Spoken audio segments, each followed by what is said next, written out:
Hey everyone, Sim Pilot Spud here. Today we are going to be flying from Salt Lake City all the way to Phoenix Sky Harbor International in Arizona. Flight time we're looking at about hour 16.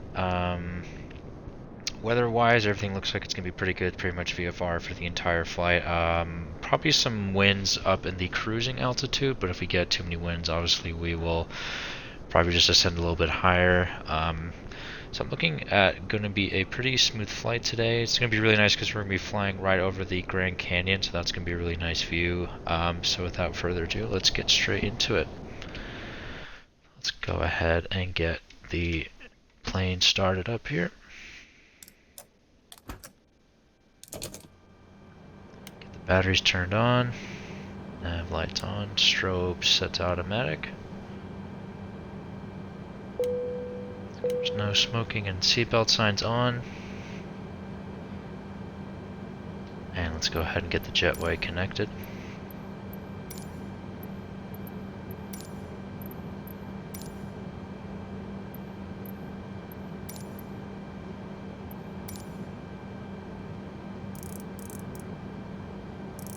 Let's get everything in the cockpit all set up here. So let's see.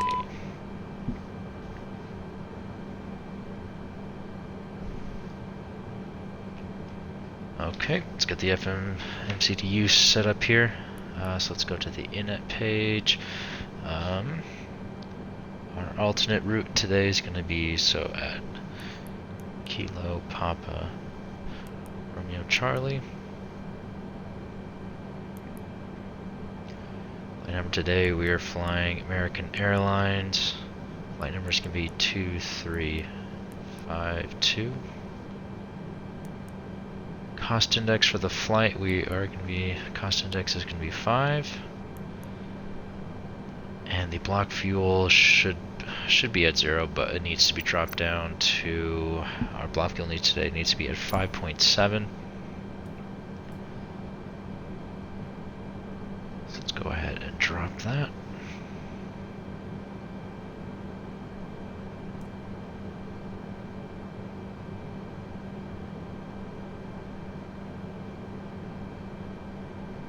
I'd say about 6. That should give us a block fuel of about 5 point. Okay, so maybe just a little bit less.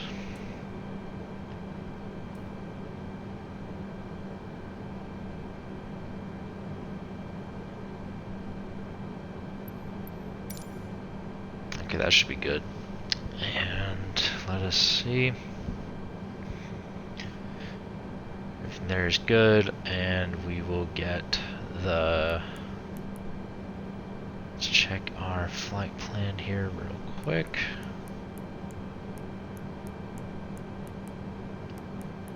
So we're going to be departing using the Archies 1 SID, and then for the arrival we're going to be using the Bresser 1 star. For the main part of the descent here, we're going to probably get vectors to cut across, because it's going to have us fly kind of straight over into way out here. So we're going to cut this whole part in half, so we're probably just going to get vectors from NC straight into Jamil. Just not showing up here, but that's the approach we're going to be using, kind of like the RNAV approach, except we're still going to be using ILS. So yeah, we'll just cut that whole part out. So we'll just get vectors. Usually air traffic will give us their vectors, but I don't really like to use it in here just because they don't really seem to be doing a good job with, the whole system there doesn't seem to be good at all. Okay, so let's get the performance set up. So trans altitude is going to be 18,000. I'm going to do a flap once departure. Let's go ahead and get our flex to temp. So we are departing from Salt Lake City, and we're going to be departing 33.4 left. Flex 1 outside temperature is 2 degrees Celsius. And let's get our total weight here.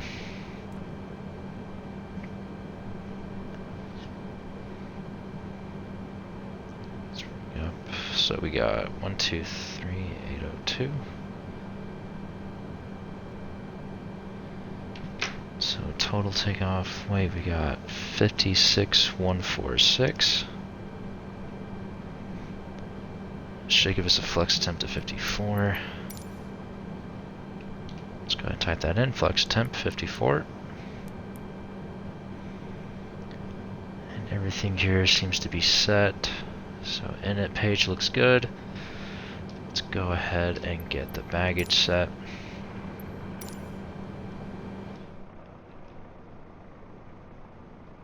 Today we're actually operating, so the flight number today, so obviously American Airlines 2352. This is an actual airline that I find. So usually I use the app Flight Radar 24, and if you're into aviation, I highly recommend using it because you can basically just look at every single plane that's up in the sky and you can get all the information you need. So basically like flight number, where it's going, how high it is.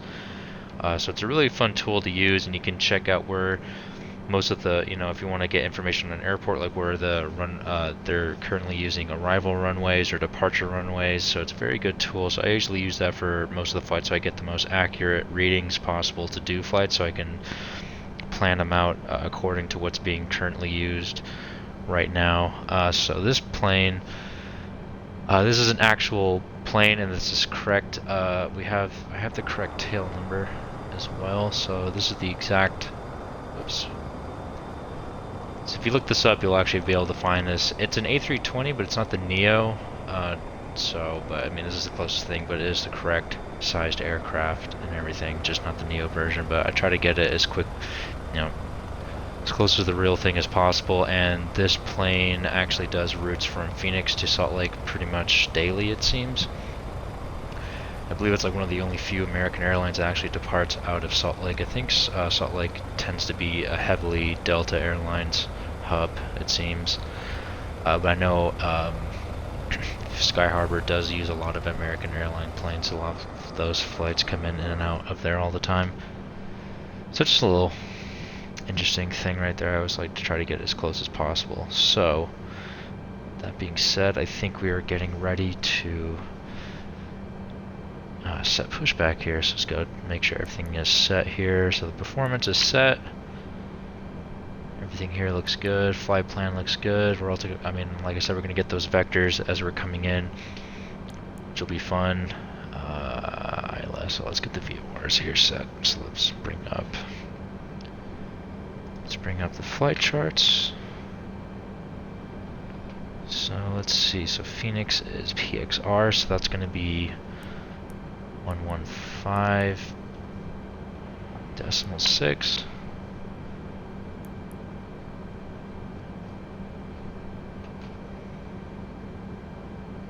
And just take a look at the approach plate.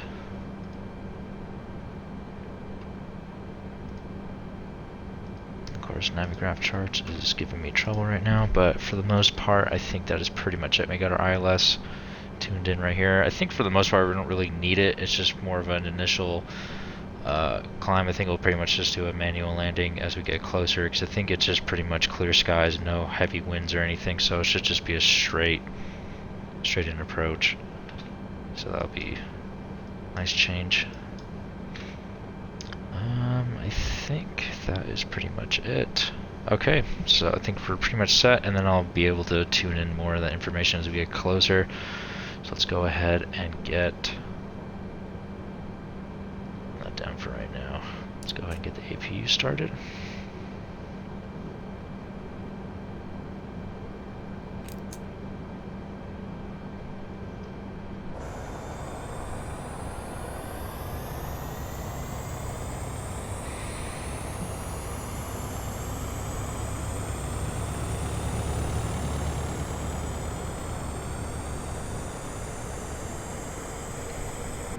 Alright, that should be almost set.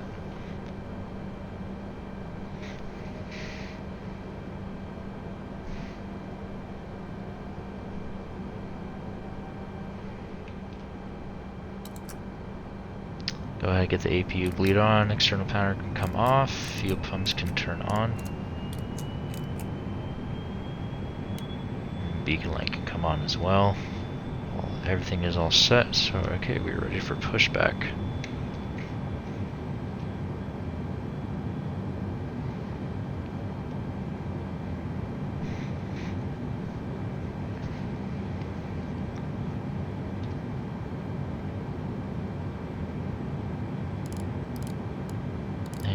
Cruising at flight level 350.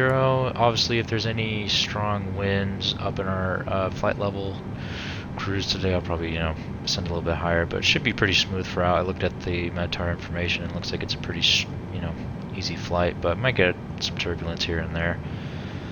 Nothing to be concerned about. Go ahead and release a parking brake.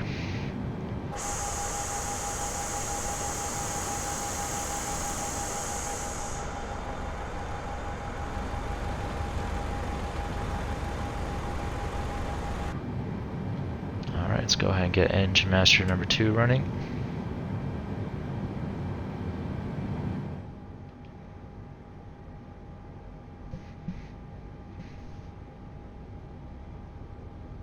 I really wish we had a decent E175, or I mean, obviously we're supposed to be getting the CRJ, but that hasn't come yet. I don't know. Obviously they said it's taken its time, but I really wish that we could actually get those, because nice to actually get something new for once.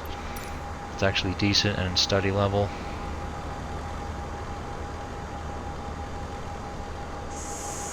Actually, most important thing.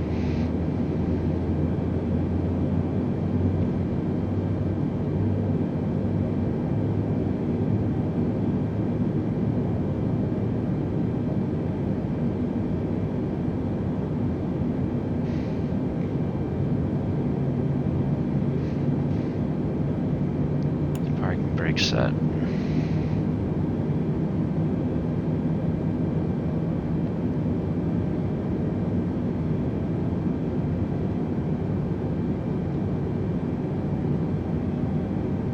Okay, N1s look good, stable. Let's go and get engine master 2.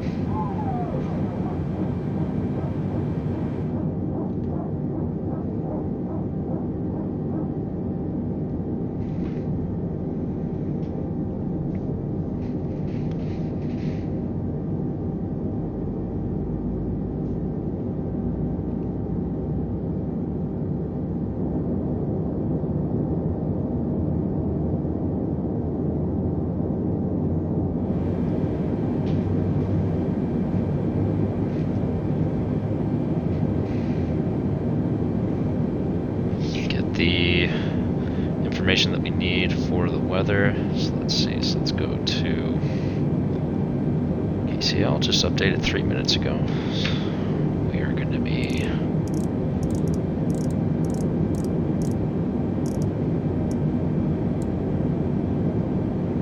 .30-35.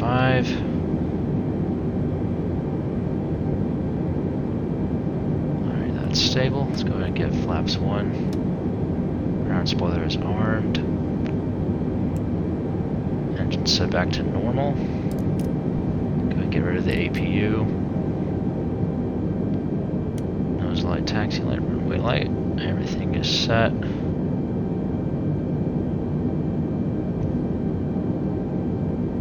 Alright, let's get to the runway.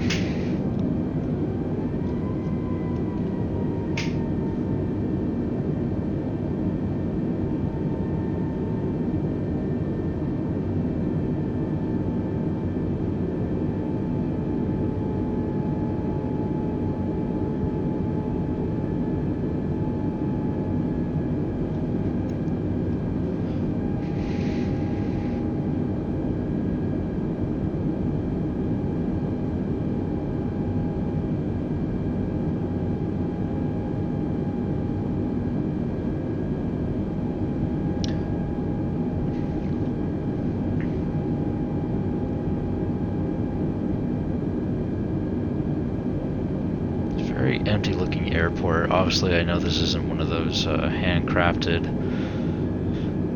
airports like some of the other ones are, but it just looks really empty. I'm sure this does not look like 100% how it should be.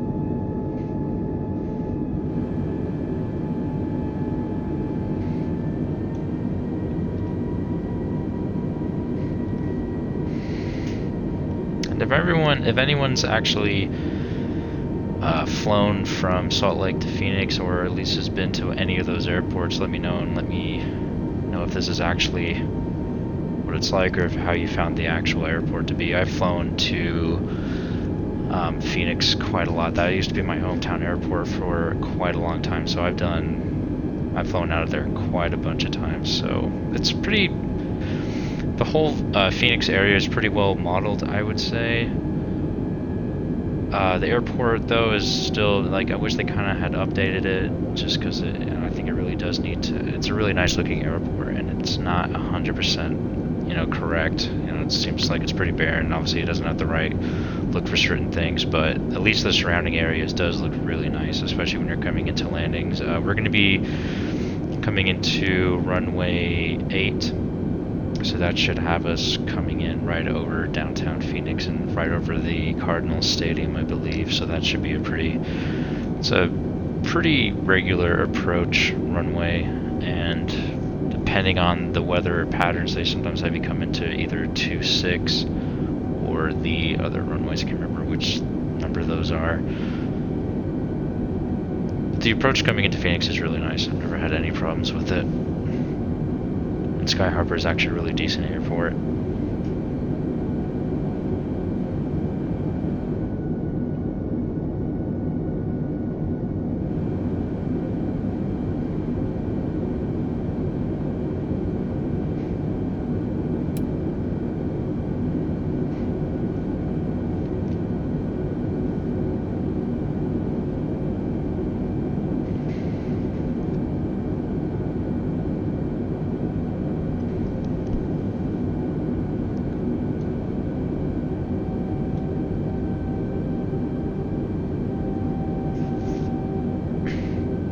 Basically, as soon as our departure, we should be pretty much hitting a hard left straight out of departure, just to line up with that. What SID is it? It is the Archies 1 SID. It's pretty much just a straight left departure, and then it's pretty much just a straight shot straight into Phoenix, and then we'll be obviously flying right over the Grand Canyon, so we'll be able to come in and see that pretty much the whole stretch of it almost. And maybe if the weather's clear enough, I'd probably be able to see the Hoover Dam from the height that we are. Because that flight plan actually doesn't have us too far off from Las Vegas either.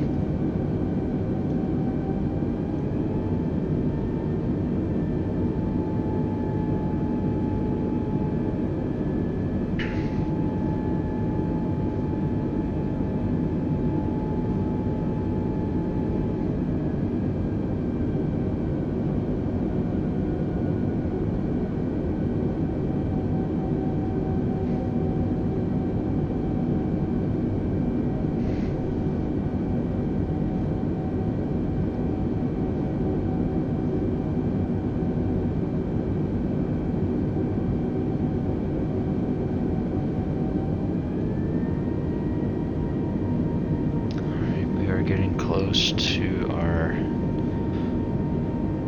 departure here.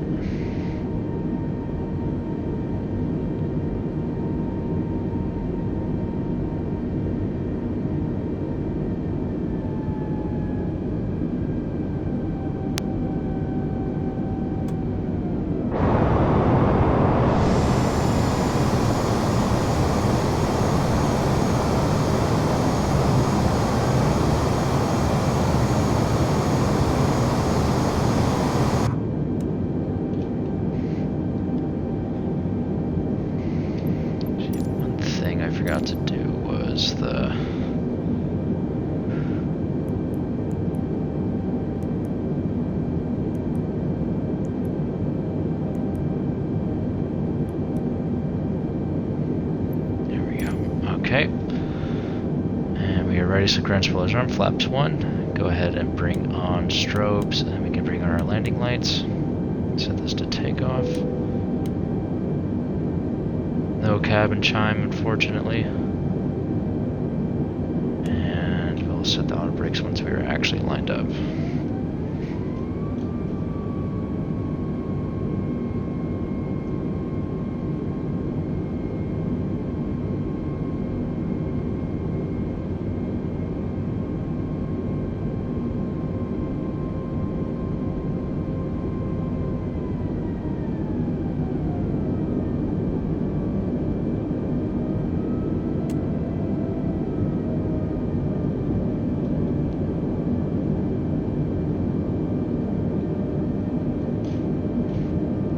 For max auto brakes, and everything else is looking set.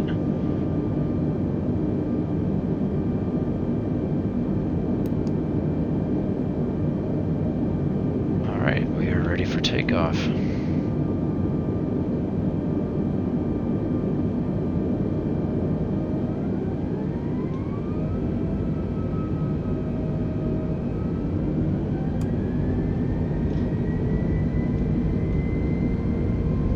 Flex.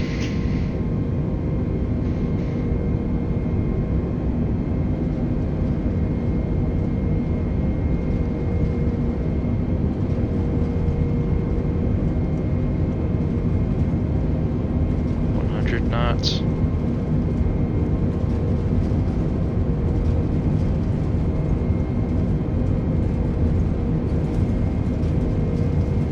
V1. Rotate.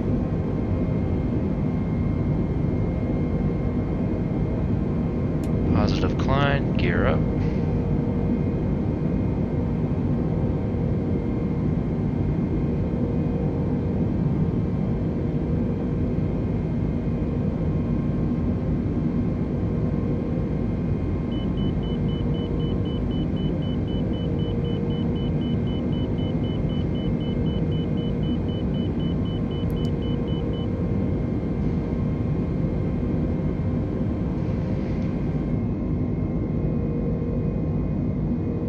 Some good shots of out of that departure.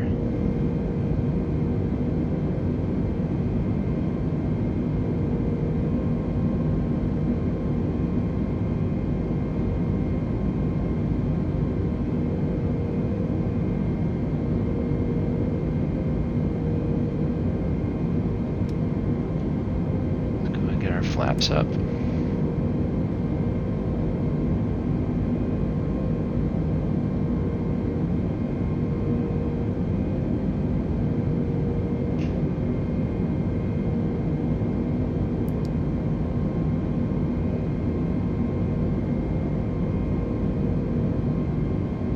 Go ahead and bring on autopilot 1.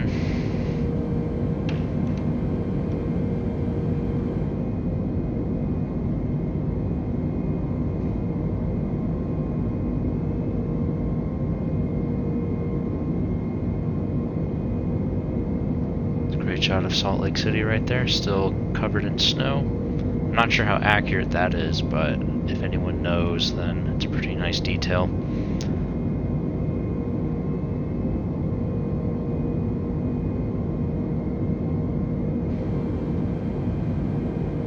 Above 10,000 feet. Go ahead and turn off our landing lights, and plane should be managing to our should be 320 knots, which it is. Turn off our auto brakes. Ground spoilers can disarm.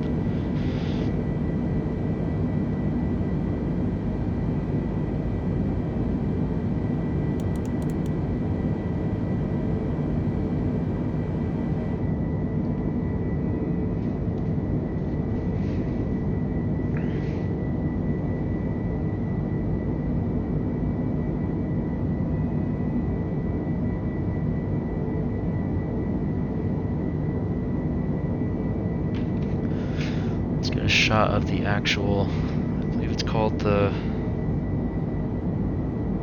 Salt Lake. The actual name of it is Great Salt Lake. I I've been to Salt Lake City once. Wasn't able to actually, you know, see the Great Salt Lake, but from what I've seen, it does look really nice.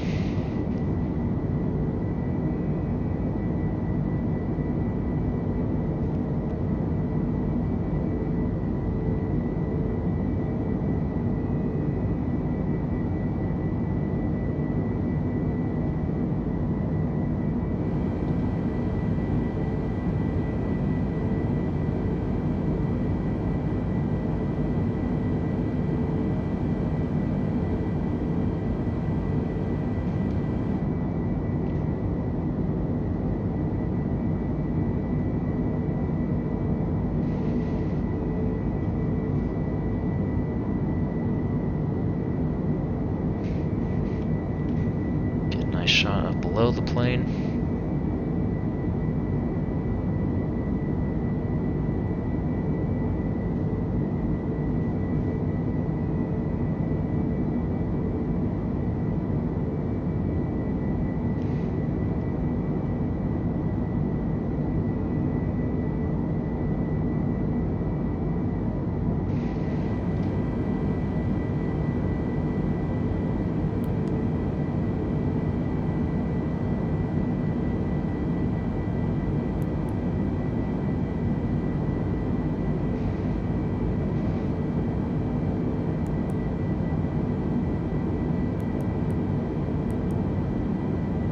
Everything is looking pretty good, so another straight out super easy departure.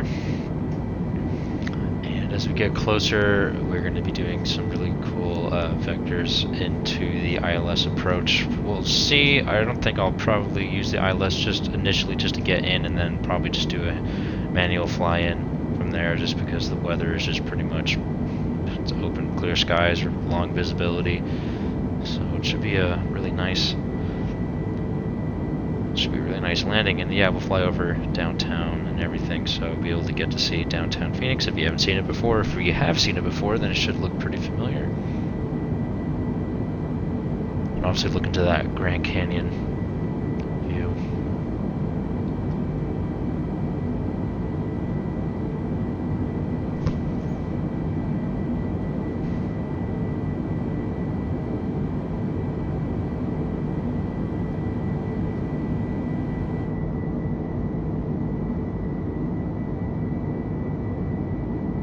Bit of turbulence on the climb, but as to be expected. Looks like we're getting a somewhat tailwind, so that might help us out as we kind of level out our flight plan here, so hopefully that should save us some time. Seems like the winds are actually traveling south from this region.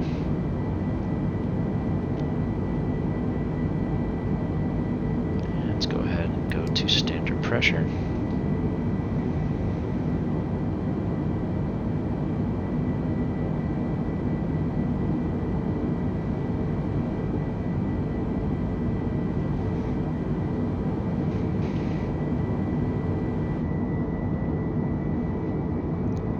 Wing shot right here. If you guys are also wondering too how to get those wing views, I also have a video up that on my channel about how to get those.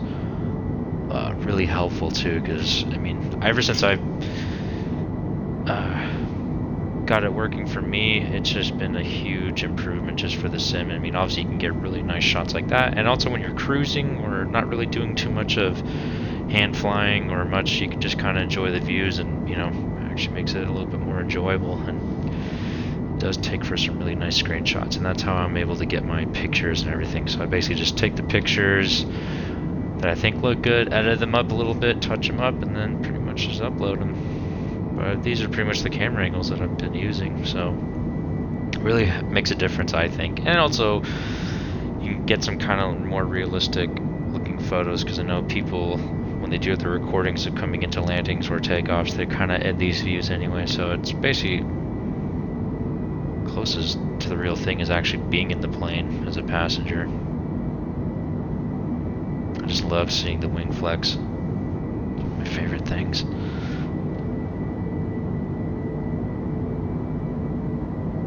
I remember with Flight Simulator X, Back in the day, I think wing flex is an option to add onto the planes, but it's nice how it's just a default in most planes here.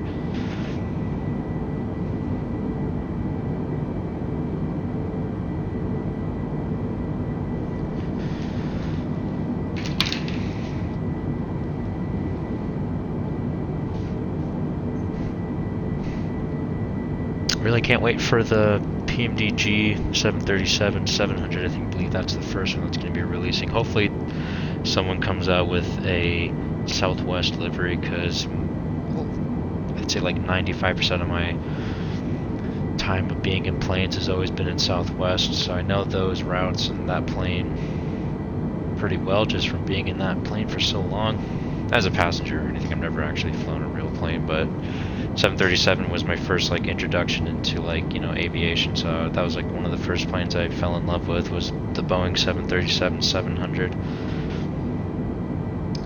Obviously I've flown on an Airbus A330 a lot from transatlantic flights.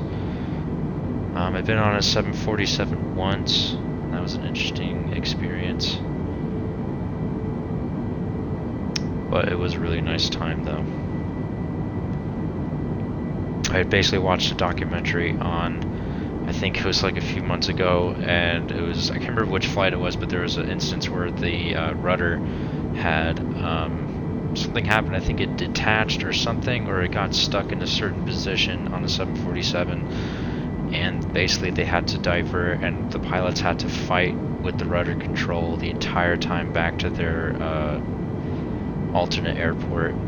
And when I saw that, when we were about to board the plane, I was on British Airways 747, and it turns out that they had something wrong with the rudder, and I was just like, oh, perfect. The one thing that I saw is now probably going to happen to my plane. So we basically were delayed for about like 4 hours till they fixed it, or they said they were going to bring in a new plane, and they didn't even bring in a new plane, so we just got onto the one that had been sitting there. So I was like, well, they either fixed it or they're just hoping for the best. But other than that, it was, I mean, nothing happened obviously, but it was a smooth flight, and British Airways was an amazing airline to fly on. Besides, that was my only time being on British Airways, and of course there was a delay, but I mean, it's pretty average, I guess, for Heathrow. And I've been on an Airbus A321, I think, a couple of times, but not much. Mainly it's been the 737-700 or 800. Looks like we're getting some pretty choppy winds up on the top of climb here. Towards our top of climb, it looks like. But based on the charts that I saw, it looked like there were some pretty strong winds around here. It looks like we're still getting that nice tailwind, which is good.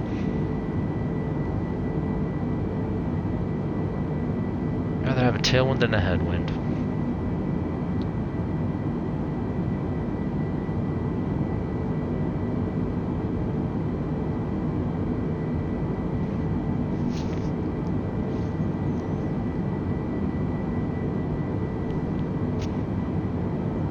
About to turn into our main leg here. I think from, what is that, Edith to the next point is Winning. Is Winning? Yeah, that's gonna be our next major. And then the Grand Canyon is right around here. So basically, on our main cruising, we'll be flying right over it.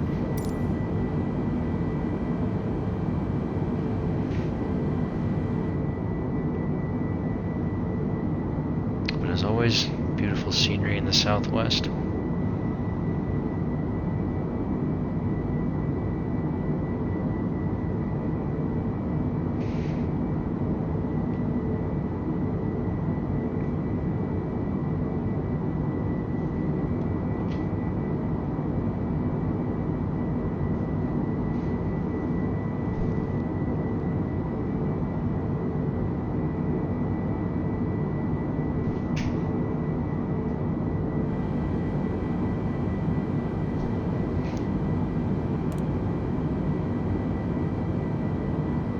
That fasten seatbelt sign on until there's a little bit of a break in the wind, but I'm guessing for most of it we're probably going to be hitting this wind.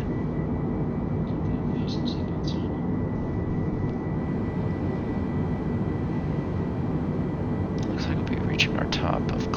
been about 120 miles, but I still think that this plane is very slow. Obviously it's trying to manage that speed, but I've noticed in the Boeing planes it can manage the speed and also accelerate a lot. It can have a higher V speed and still maintain that, so I don't know if that's just something that I'm doing wrong or if it's just something in the default A320, but I've noticed that it just seems to, if you have it on the managed speed mode, it just seems to take forever to get to a top of climb. By the time you even reach your top of climb, you're going to have to start your descent. So usually when I hit about 25,000, I usually engage it to about 1,500 vertical speed, and then I kind of level it off to make sure I'm not dropping too far in my actual speed here. And then the plane should switch over to the Mach setting.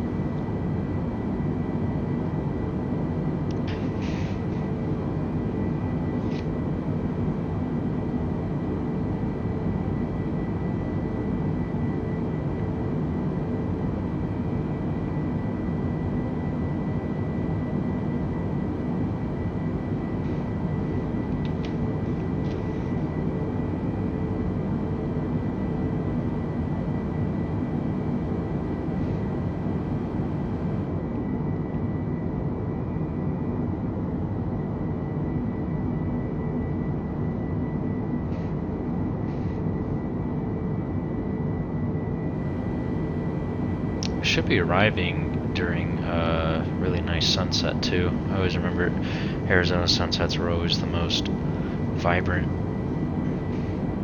especially in the summer, especially when you have the monsoon season. You get some really nice sunsets. I think sunset flying or landing in the sunset's always my favorite. I'm not really too big on night flying, mainly just because you can't really see anything, but I think some people have their preferences. I prefer morning flights, midday flights, or just an evening flight. If I'm flying by myself and not really streaming or anything like that, I'll probably do some like live night flights.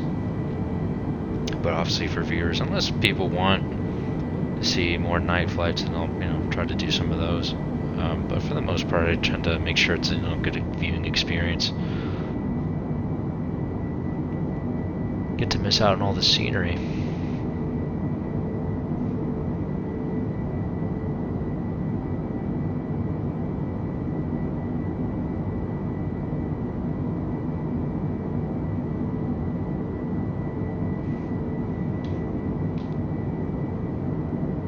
For all the time that I've lived in Arizona, I've never been to the Grand Canyon, so I've never seen it in person. At least I can see it in this, but obviously I'd rather see it in person. But it's amazing that you can see things if you've never even seen it in person. You can load in this and fly somewhere that you've always wanted to see, and then you can basically get to see it as close as to the real thing as possible.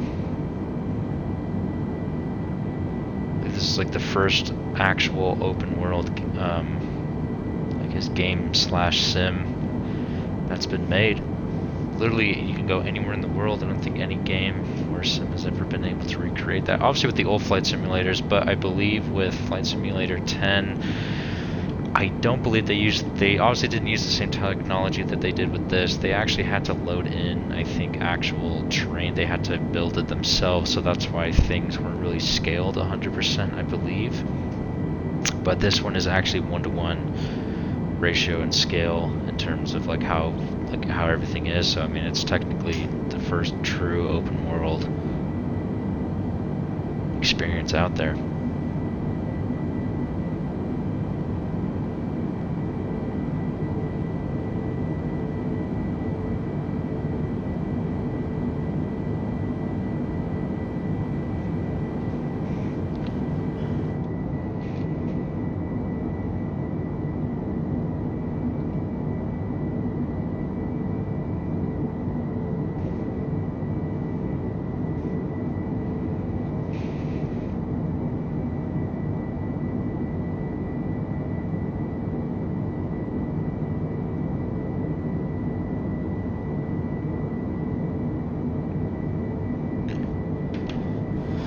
Still waiting for that Four Simmers livery pack. That should have been out, I feel feel like a lot of people were, well, including myself, were disappointed that we have to wait another week. I mean, I hope it's just another week. I feel like a lot of people have been kind of missing out on all that stuff, especially for the Xbox community. So when those packs drop, I should be doing a lot more European flights, as I've said before. But I do love flying in the US, and especially the Southwest, but I know I have a lot of viewers in different countries and a lot of European countries too, so I'll be doing lots of flights around there, so everyone gets to see their favorite places and where they're from and where they live.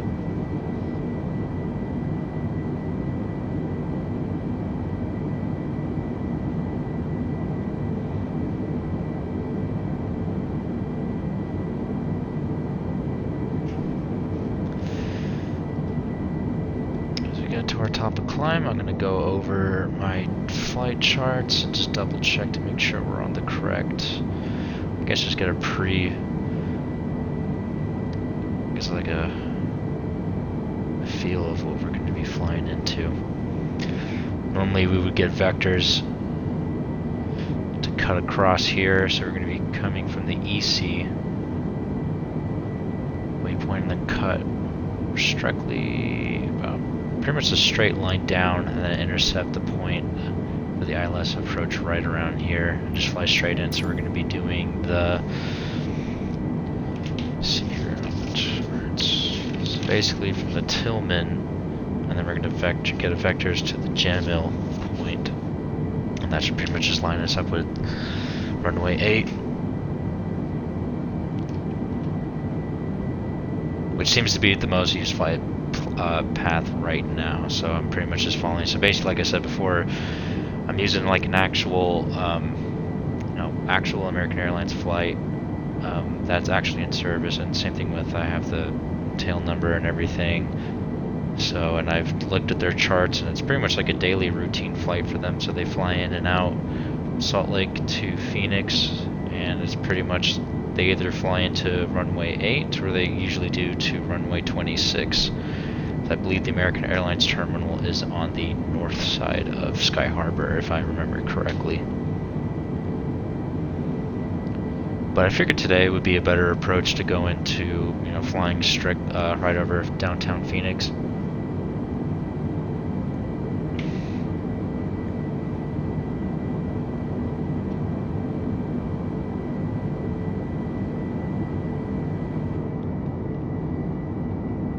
And I've never actually done that approach in real life either. It's always been through the backside over the reservation, so this will be,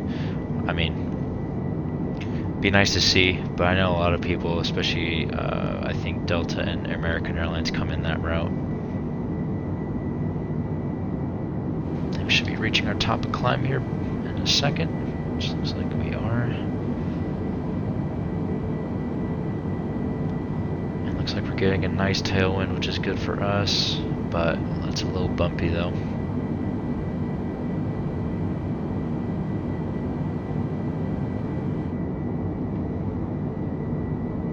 Yeah, it's still very bumpy out there. And if it gets too bad, I'll probably go above this.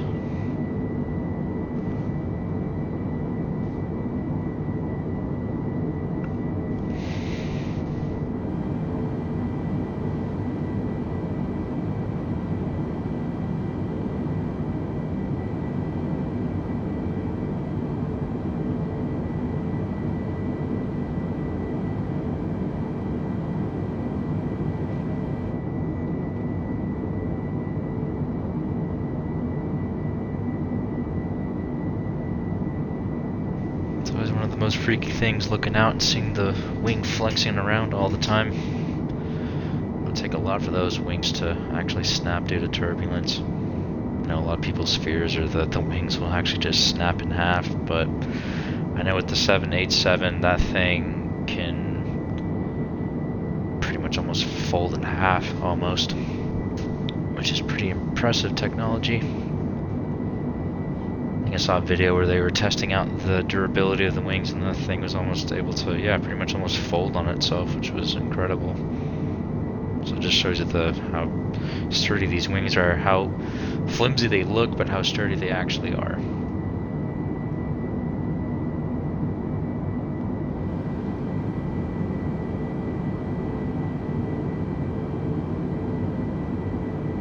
We've kind of settled a bit, so let's go ahead and turn that off for right now. Get people up and about.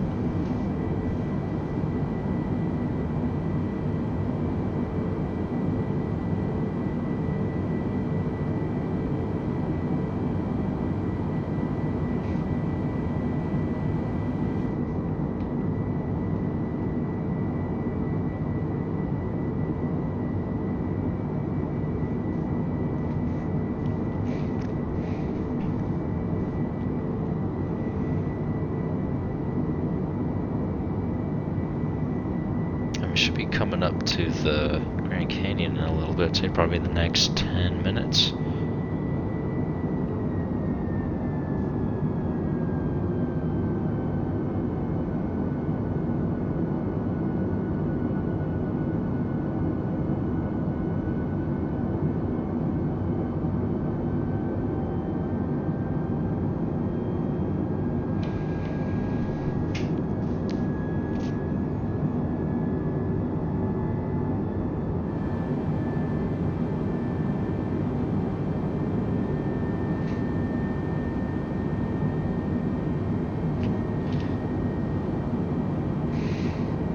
Weird airway, how it kind of triangles like that, but I believe it's just something to do with the airspaces or something, but I don't know. This is a pretty popular transition right here, especially if you're coming in from the northwest. They pretty much have, it's like they usually went in and then they hit this just pretty much star approach right here that brings you straight in. And then either for the Brisser 1 star, either if you're landing on runway 8, it usually branches off heading more towards obviously to line up to that runway, then it sometimes splits off around here, going out to the reservation area, then it kind of loops back in. Pretty much like, it's almost like a coat hanger shape. So it just kind of depends on where they want. Air traffic really wants you to go, and they'll give you the vectors to go. Looks like we're picking up a bit of more wind again.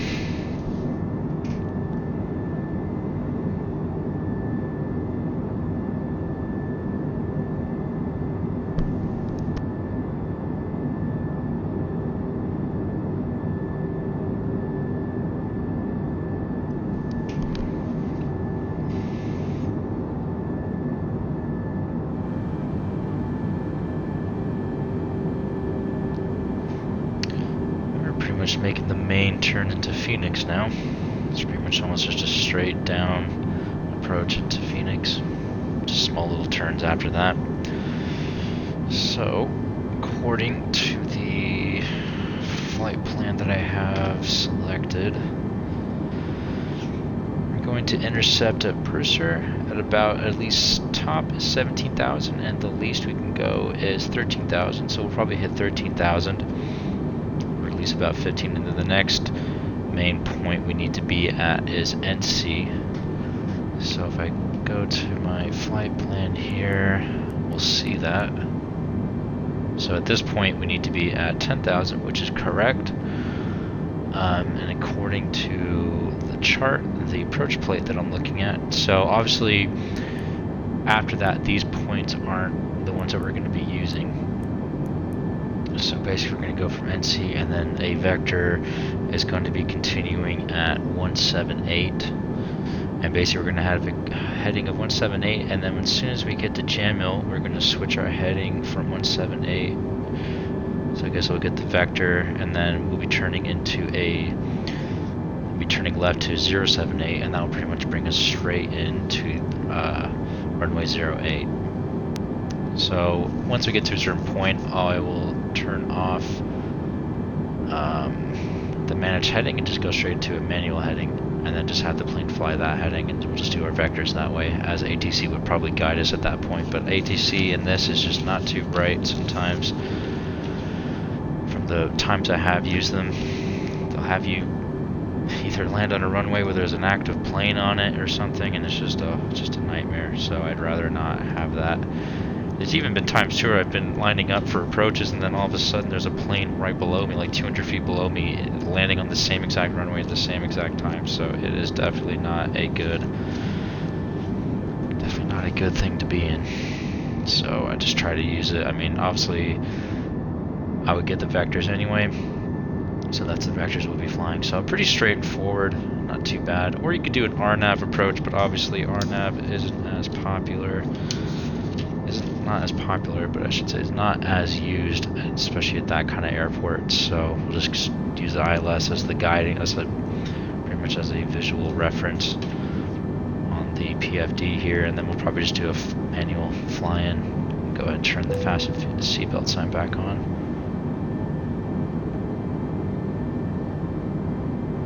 Let's go ahead and climb up to 360. Get a little bit out of this turbulence.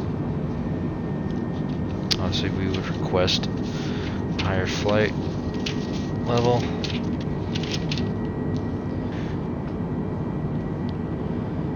So,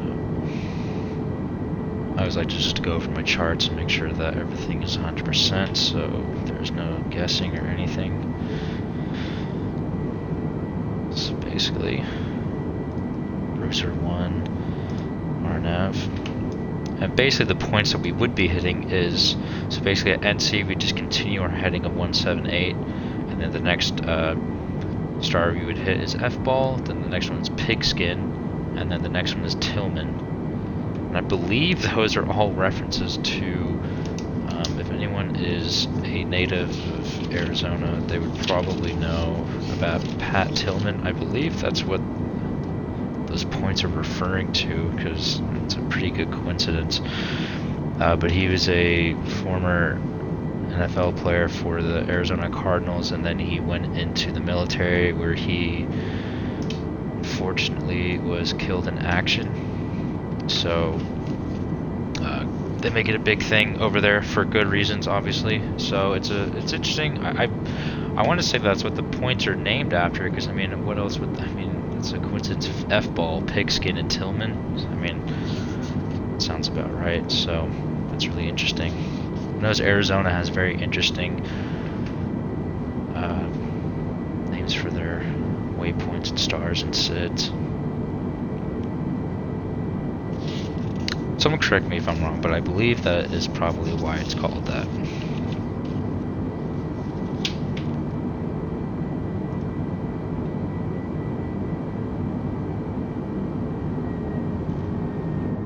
It's a little boring. Sorry, I was looking at my charts. Let me get to a better view here.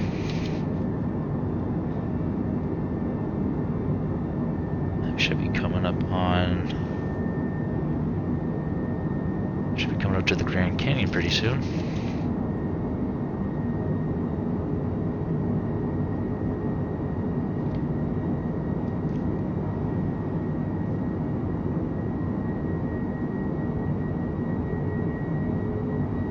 So the Hoover Dam is right here, so it runs pretty much along here. So I'd say in about another 5 minutes.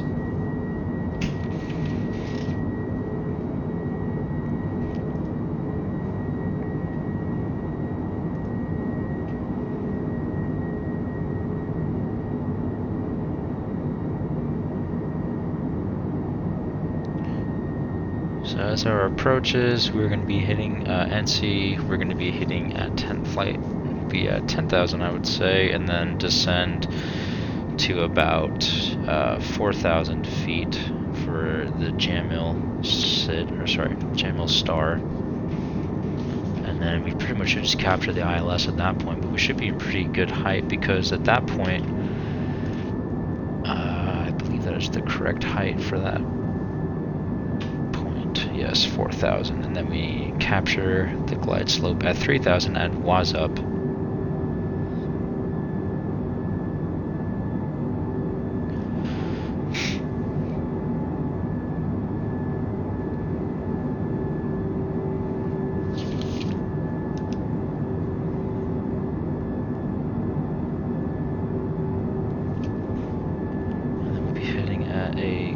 course of 7078, and then the original point is going to be at heading 178, I believe. Yeah, 178. So all in all, pretty smooth, easy approach.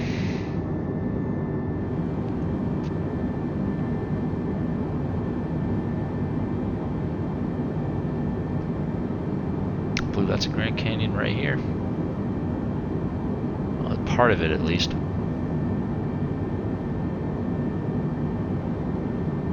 As we get closer, we'll be able to see it a lot clearly.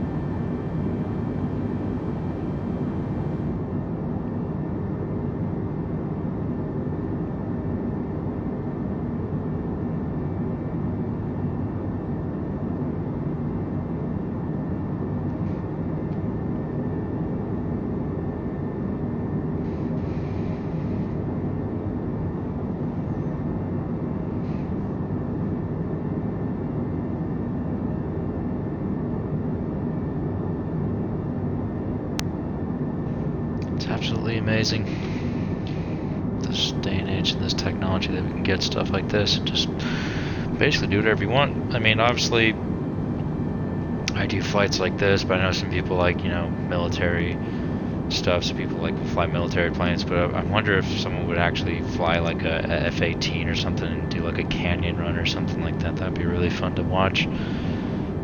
But I don't really know too much about military aircraft, so I don't think I'd be any good at that. I could learn more about it, but like military planes like that, I've messed around with a little bit in this. I didn't really know too much about, like, you know, the rules and like what type of like maneuvers or like routines that they do. I know a little bit more about commercial aircraft and commercial, you know, obviously procedures and everything. I'm still learning though. I probably make mistakes all the time, but I'm learning, and basically that's how we learn. Just keep learning and doing it every day, and you just get better and better. If I looked at myself from when I first started doing this stuff to now, it's pretty much night and day of terms of, you know, learning all the different procedures, how everything starts. Obviously I could learn more if I was using the A320neo mod, but unfortunately I can't really learn all there is to it. Obviously I don't know everything there is about the A320. There's a lot of procedures and buttons that don't work in the plane that should work. So obviously my startup processes and like everything else isn't going to be 100% accurate for the main part of that. Most of the buttons don't even work, so it's kind of unfortunate, but I do try my best for, you know, people to watch and for people to learn, and for, you know, people to, it's all about learning experiences and everything, and giving people inspiration to learn and to find something that they didn't know before. And for me to learn things, I'm always looking up videos of aviation every day, learning new things about the A320, since that's pretty much the most, I'd say, level, like detailed default plane we have. Getting some really good views of Grand Canyon now, so we get some better wing views or something.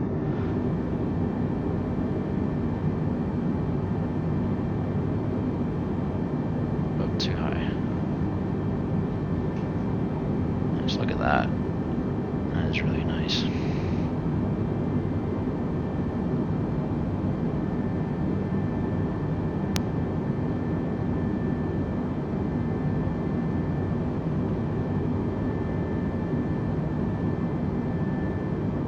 And you can see as it goes all the way out there too. Can't even see that far. It just shows you how big it is. This is only just a portion of it, and it goes all the way over here too.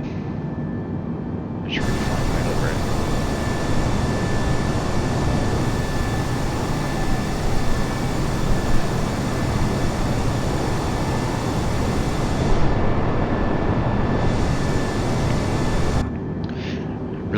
want to actually fly this flight in real life so I can actually see what it looks like from the sky.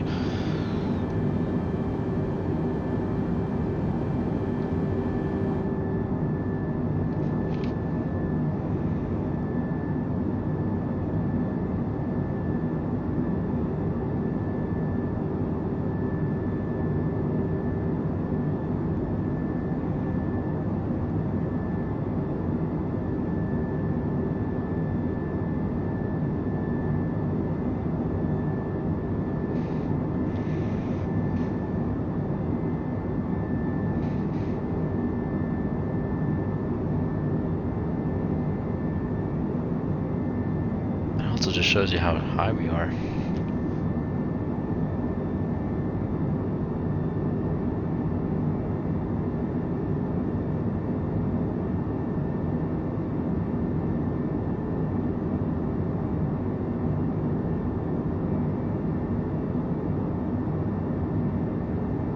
Yeah, I can definitely see someone doing some military stuff in there, flying a military jet through there.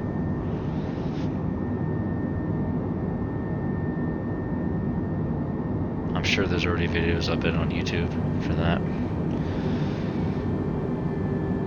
Okay, looks like we are hitting some pretty strong winds right now. Plane is moving all over the place.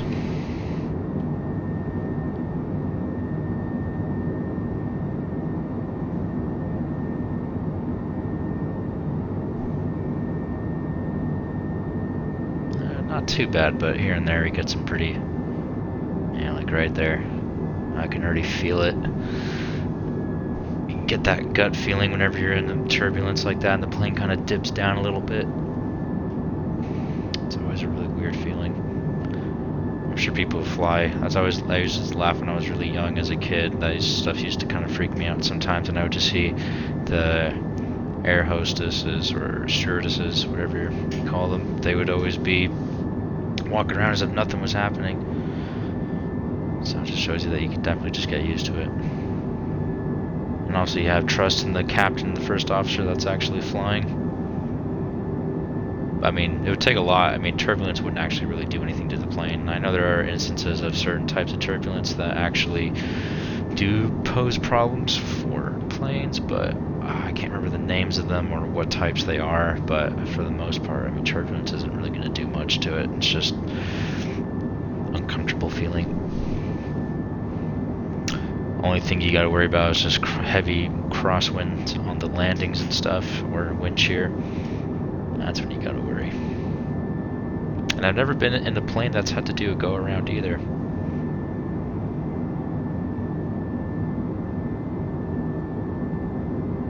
I don't think I've ever done a go around in the sim either. Most of my landings have always been pretty straightforward.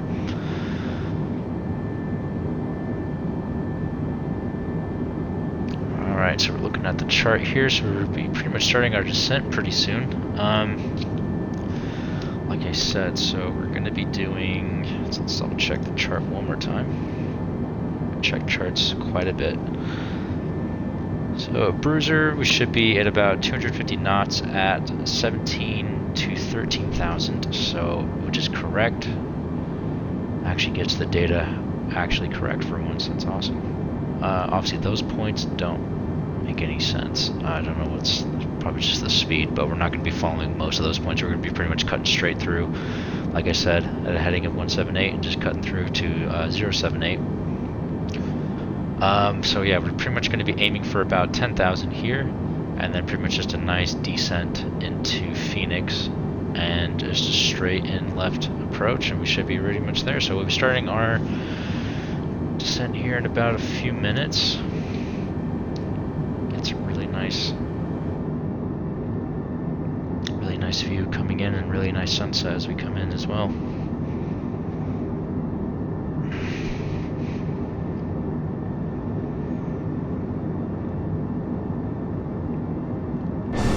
one last look at the Grand Canyon.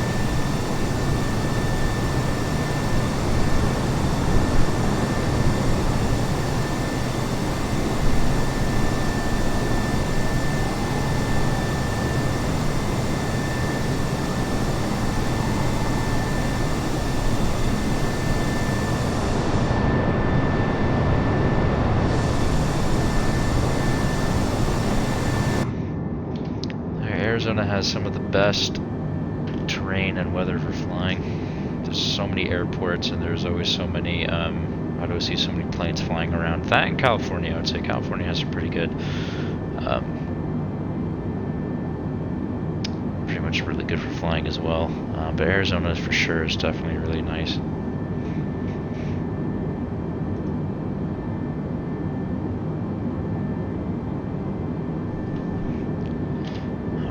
Starting our descent here pretty soon, and once we do, we'll get our approach face set up as we're descending.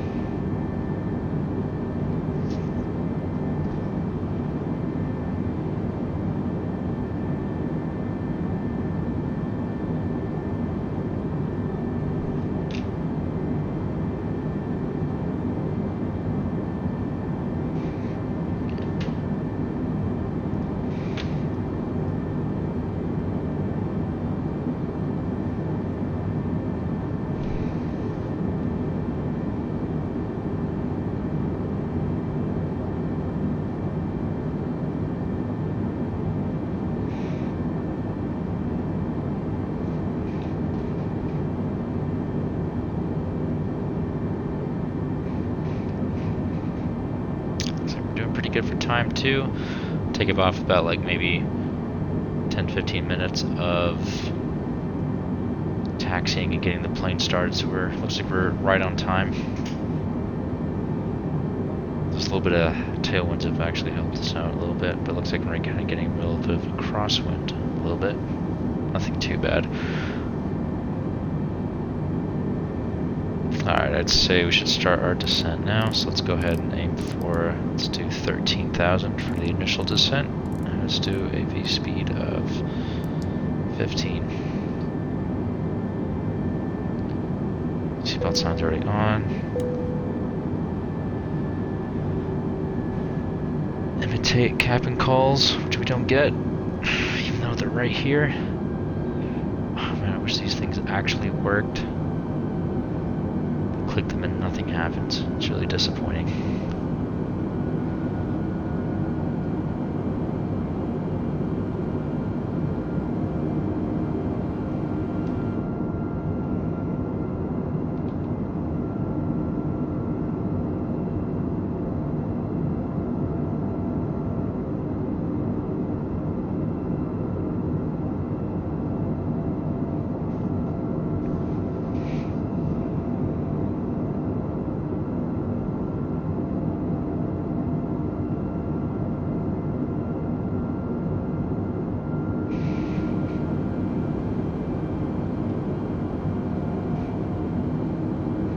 Phoenix is right in there, pretty much right after that hill right here, and then we're pretty much entering into the Glendale Goodyear area of Arizona, or Phoenix, my bad.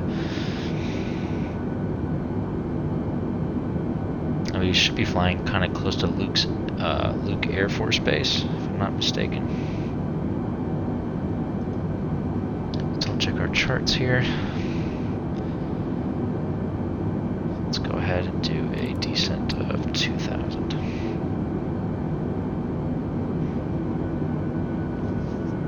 And let's go ahead and get the approach face set up while we're descending here. Alright, so let me get the proper, let's get the actual METAR information here. Let's see, so we got, so let's get KPHX. Alright, so altimeter QNH is 30.09. Temperature, we're reading at 13. Mag wind, we got, so we got 220 at 3.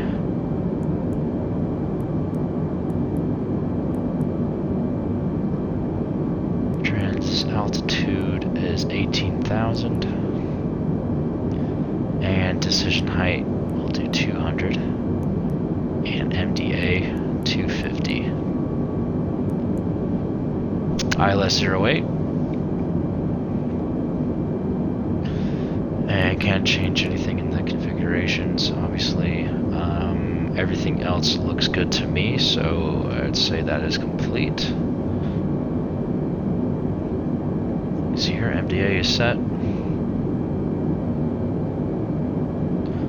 I really wish it would actually call out minimums and 100 above in this, but it sadly doesn't.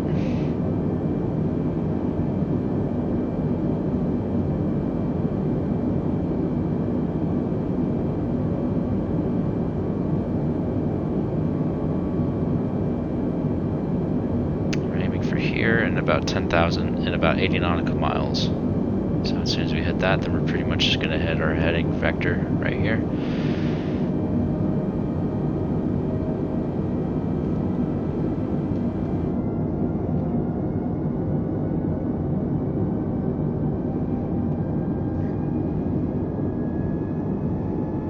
And it looks like for the wind, we are going to be getting a slight crosswind, but it's only at 3 knots, obviously, so we're not going to be. It's not going to be too bad. Winds are pretty calm at Sky Harbor. It looks like from different METAR stations right now. I'm looking at from the official flight plan and also the METAR. Well, actually, my weather app, I should say. And then yeah, so we're going to be at Jamil. We'll be at 4,000. So Tillman is pretty much our main vector point. So after that, we'll vector to Jamil and turn to a heading of 78.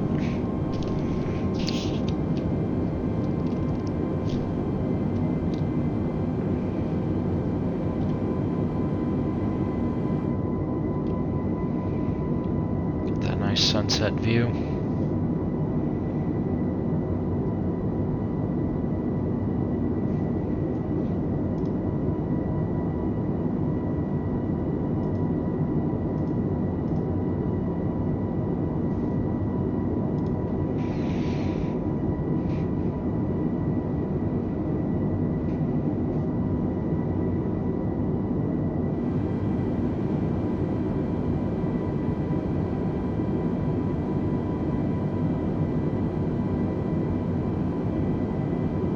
Keeping an eye on our descent speed here and our arrival points.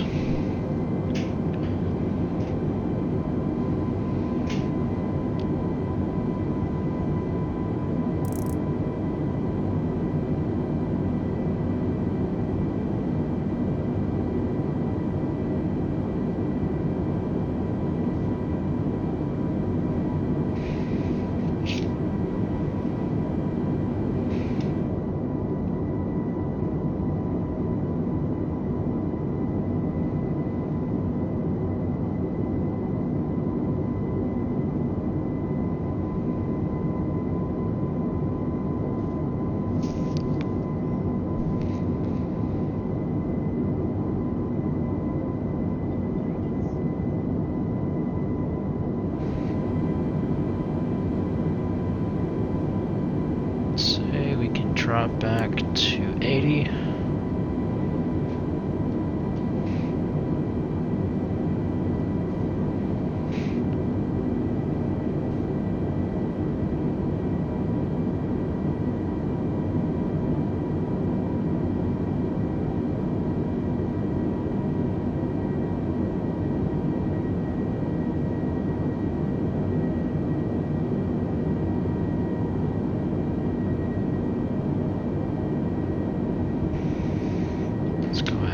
Some of the lights turned on.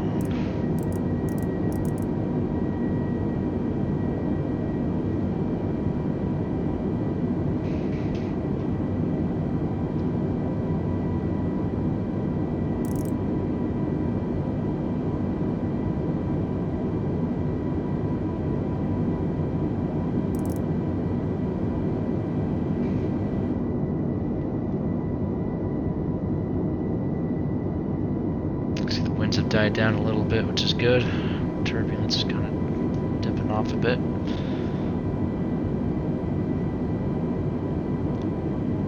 Okay, we can slow our descent just a little bit. So we only just need to be if we're at least below 17,000 and above 13 at Brisser, we are doing fine. So I don't think we need to be coming in that quick.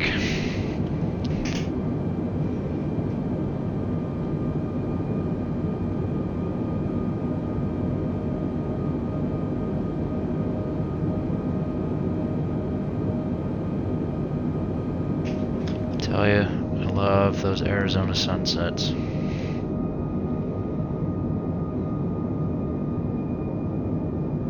Just sunsets in the Southwest in general are always really beautiful.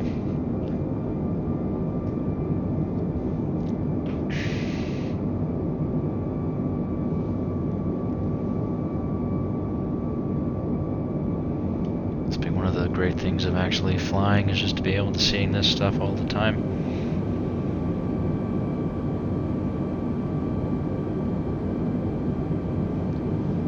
It's looking a little crowded up in there. Let's see if I can, I can't really see anything in there, but basically, you're gonna have to go to the, well, it's even, okay, so anyway, but at least we know where we're going.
Shot right there. The sun's poking through the cabin right there. Looks nice.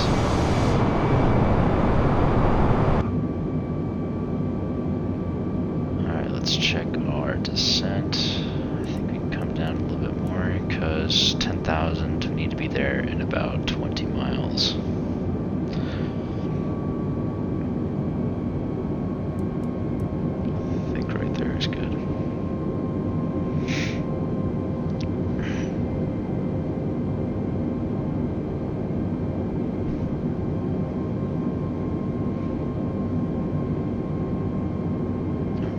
Back to our QNH in a second. So the QNH was 30.09. So if you're below 18,000, so go ahead and engage this.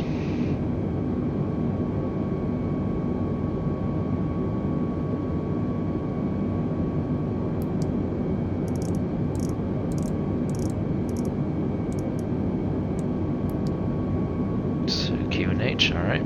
Altimeter set. Else up here is good.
Looking good to me.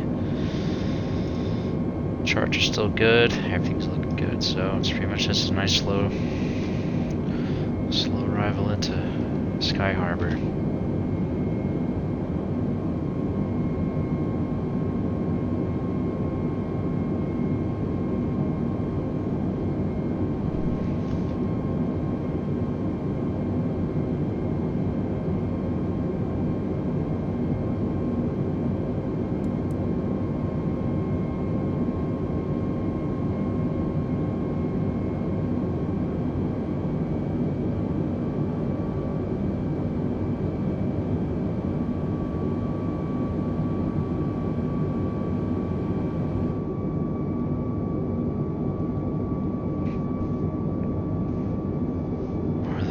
nice sunset.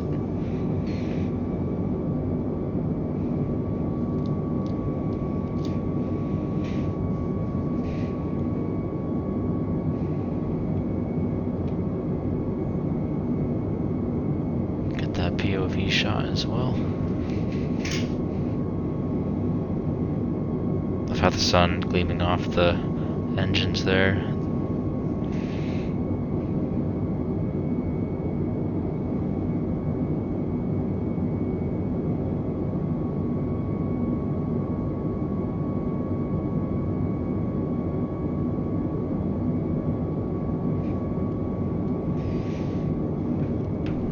Let's keep monitoring our descent here. Everything's looking good, so we need to be at least 10,000 at this point right here. Actually, we'll probably shoot for 9,000, I would say. And we're pretty much going to be heading our main heading in a second here. So as soon as we pass here, we're going to go to our manual heading, not for our managed or selected heading, not manual. Sorry, selected, not managed.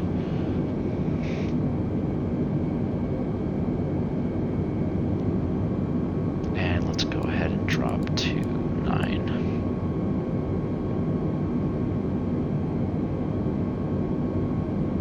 And now we can drop below 40.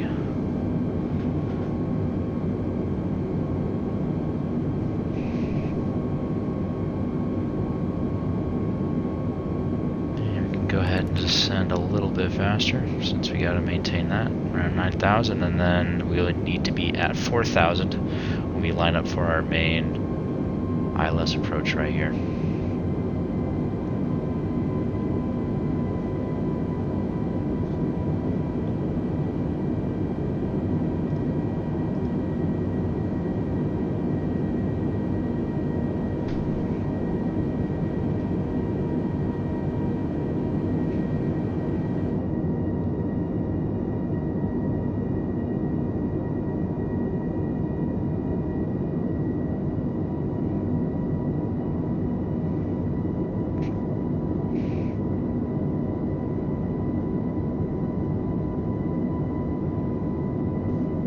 Good screenshot right there,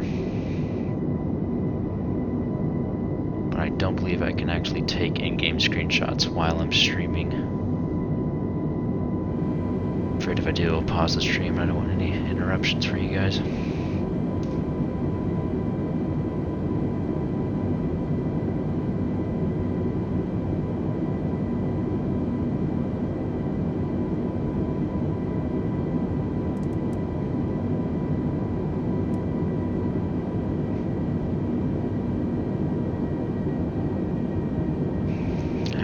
Approach phase will be coming up in a little bit, and we're almost there.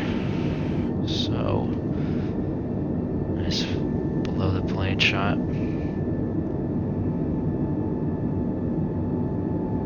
Good shot for the landing gear.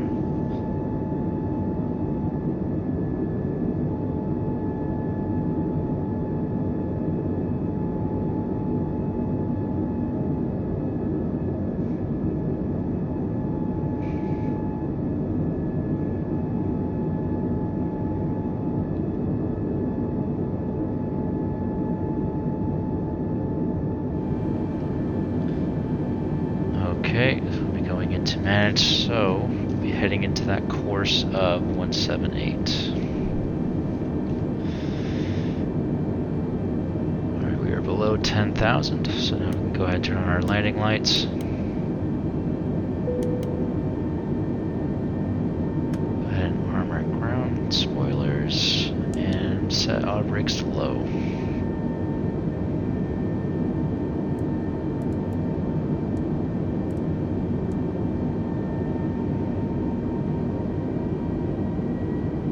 After we pass this point, we're going to go into our go ahead and select 178, which it should be already set to. Let's go ahead and engage that. And we got our heading selected now, so it's just going to keep flying in that heading. And then when we got lined up here will be turning into a heading of 078 for the vectors. So ATC would be normally giving us the vectors to continue. We wouldn't be flying this whole arc right here. That would just take way too long. So I don't think every flight path I've seen of coming into this, I've never seen them go the full way. So they usually just come in straight here, cut this in half, pretty much. This flight simulator just wants us. I mean, it is good, but you know, I'd rather just get there in time. Alright, so now we gotta head our descent to 4,000, and then we're gonna maintain that to capture the glide slope, and then once there, we'll probably just do a manual landing. And let's go ahead and start our descent to 4,000.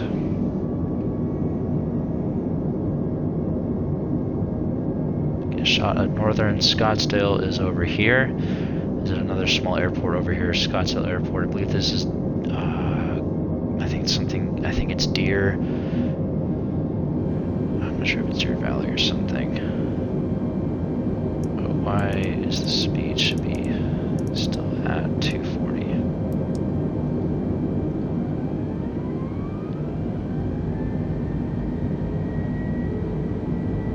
There we go.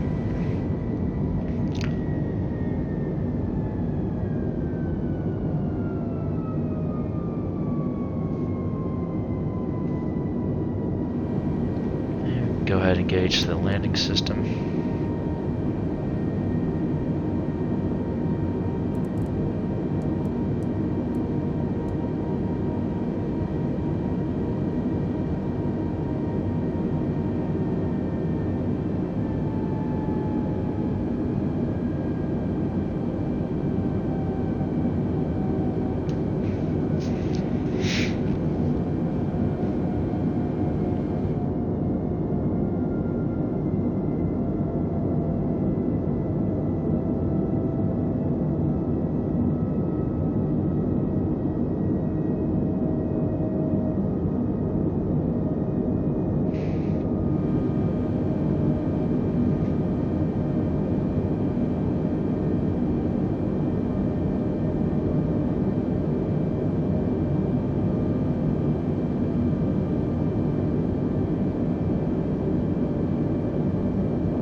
Charts here, so yeah, as soon as we get to that, we'll be lined up with Jamil, and then we can pretty much turn to the heading of 078. So I can bring this in a little bit.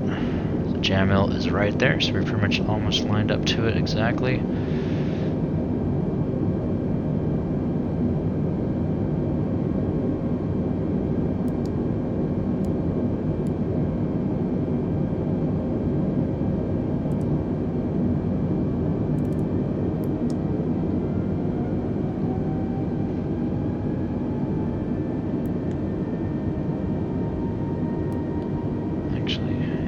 Let's go ahead and turn.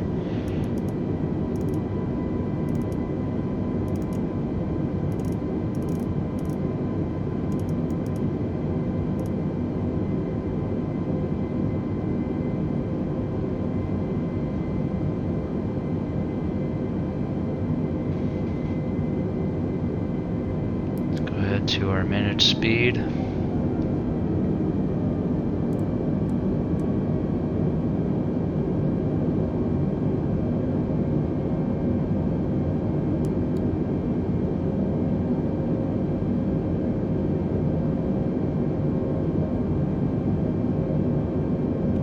Get flaps one set.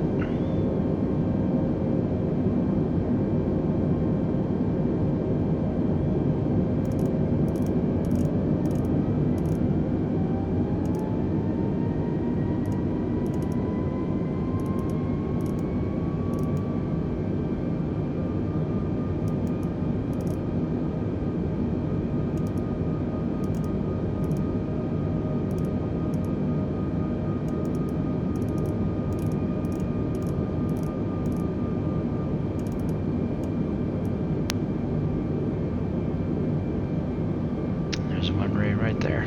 Let's go ahead and engage approach. I got the localizer set, and we're pretty much ready to go in.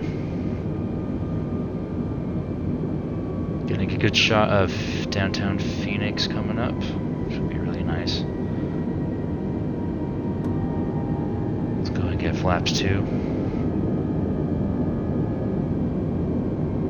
Everything else is set, pretty much ready for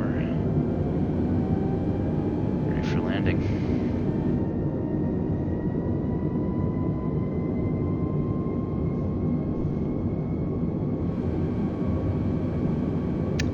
Coming in over downtown Phoenix right there. I got a good wing shot as we're passing over it.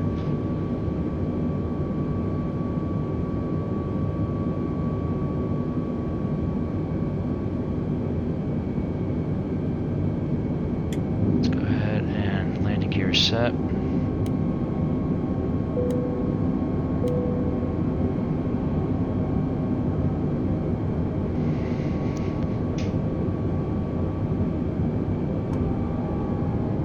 Let's go flaps 3.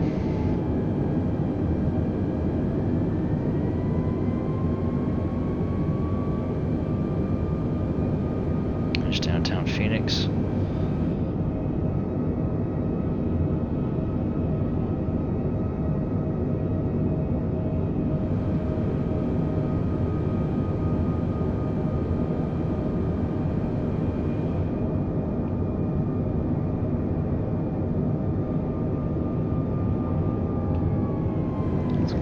Flaps full.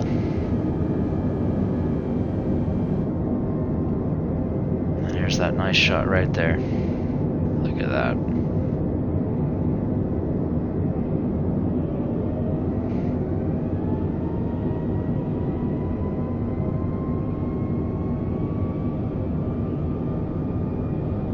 There's a Diamondback Stadium, I believe. Alright, so let's go ahead and hand fly this. I have control.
Versus green, decel.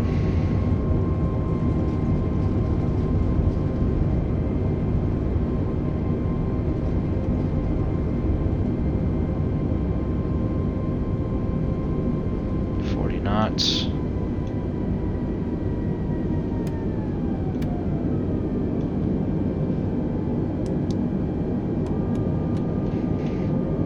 All right. Not a bad landing. Not exactly centered on the touchdown, but smooth, so I'll take it.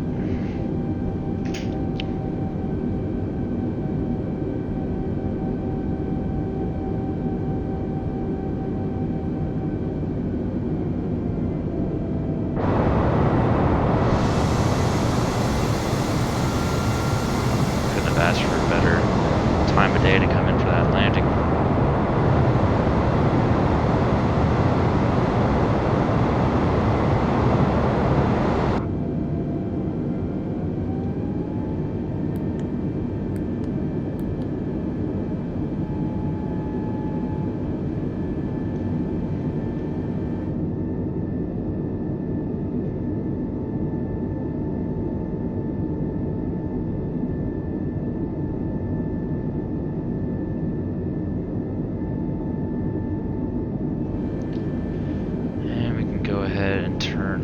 Our strobes, set those back to automatic. We can turn off that to taxi. Landing lights can come off. Turn those down. And taxi to our gate. I think we're going to be taxiing to gate 53, if I'm not mistaken. towards the American Airlines. Pretty much are all right here. All the Southwest are on the south side. You got Camelback Mountain right here, very famous. A lot of people go hiking up here.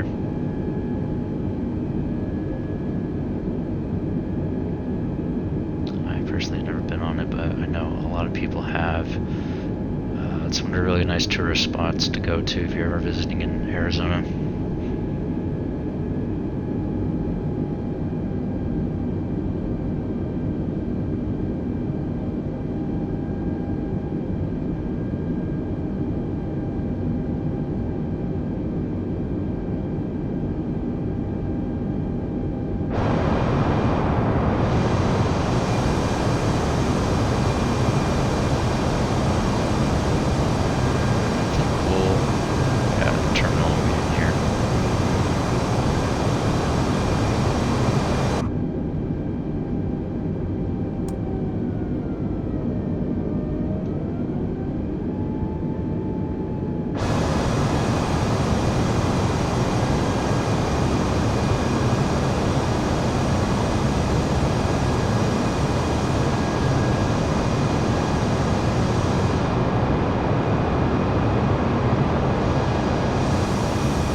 Ground services, get the jetway connected.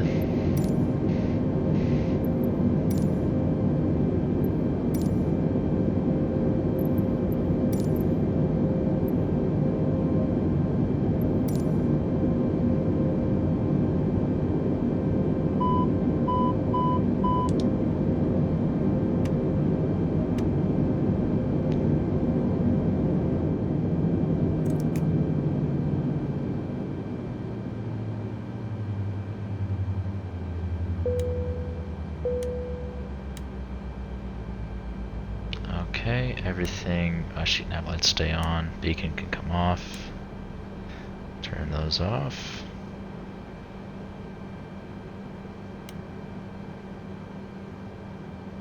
Alright, well that was a pretty decent flight, I would say. Gotta love that approach into Phoenix. That was the first time I've done that one. I usually do come in landing on the eastern way, so that was my first kind of western approach. Sorry, that was my first east approach, but usually I come in landing in from do a western landing. So that was pretty good. So let's go ahead and get, oops, let's get over here.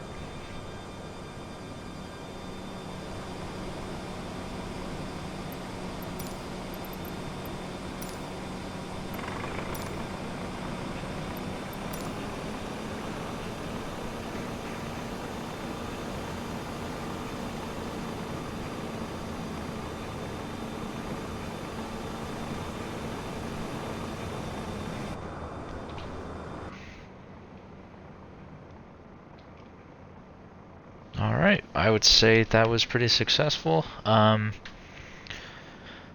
probably do that one again. I'd probably do maybe from Phoenix to Salt Lake. That would be pretty cool. But I do love the Phoenix approaches, so maybe I'll come in from, I might do like a San Diego to Phoenix sometimes, or I actually kind of just do random flights that I kind of know from either experience or just kind of that's local to the regions that I know as well, and just because I know the flight plans and the procedures that they usually do.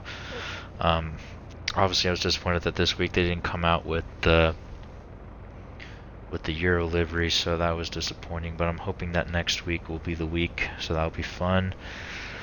But I think I'm not sure when I'll do another live video. I might do it on Tuesday. I might go live since my schedule is going to be changing up a little bit. I'm still going to be doing content and everything. It's just the days might change a little bit, but I'm still going to be getting everything out, you know, timely and everything.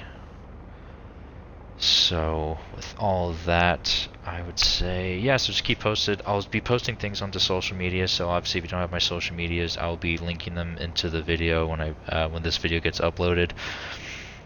So if you guys have any questions about anything or any tutorials or flights you'd like to see, I can definitely do those for you guys.